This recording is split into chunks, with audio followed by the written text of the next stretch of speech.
larger. They never even admitted it existed. It wasn't until the Obama administration that they actually came out and said, Area 51's a real thing. We need more land. Do you ever see the video of Bob Lazar, the guy who used to work there? Have you ever seen that guy?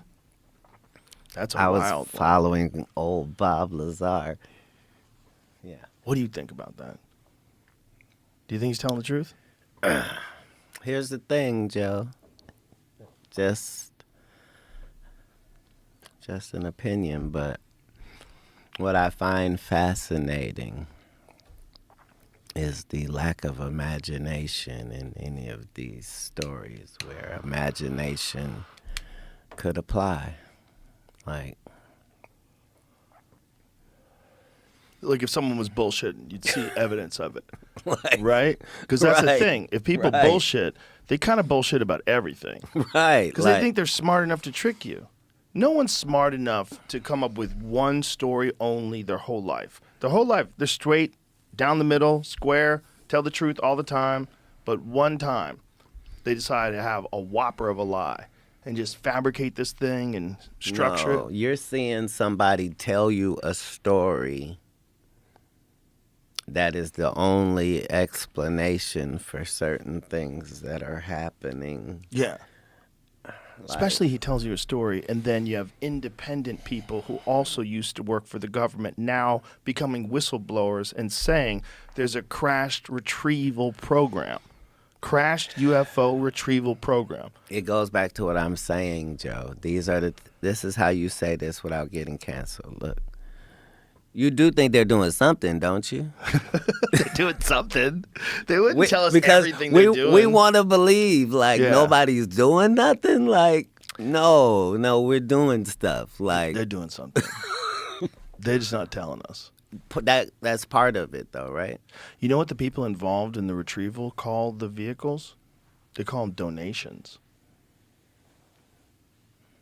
Right. Well, because That's what they think they are. They think that the limited times that these crafts have shown themselves.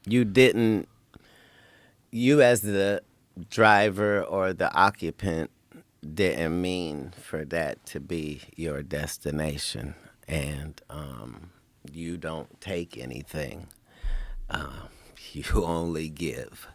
Therefore, that's why it's known as a donation.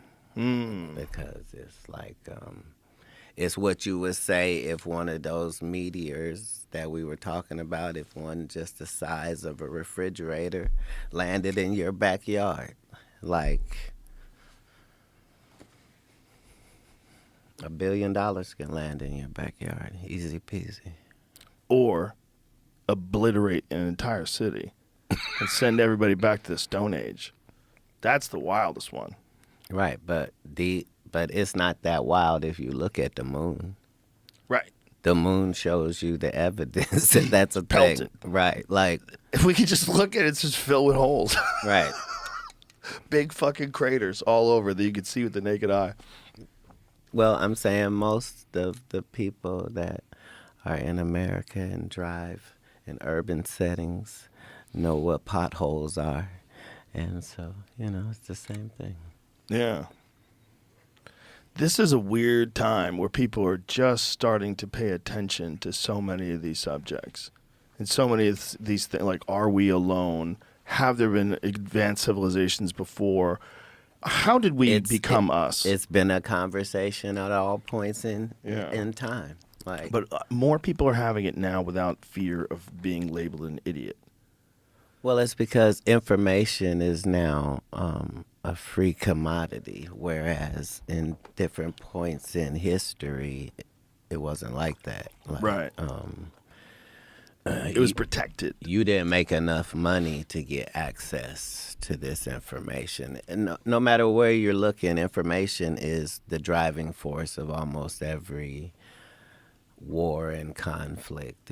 Yeah. It was about the place that you conquered. Not only did you conquer them, but you got a chance to know what they knew.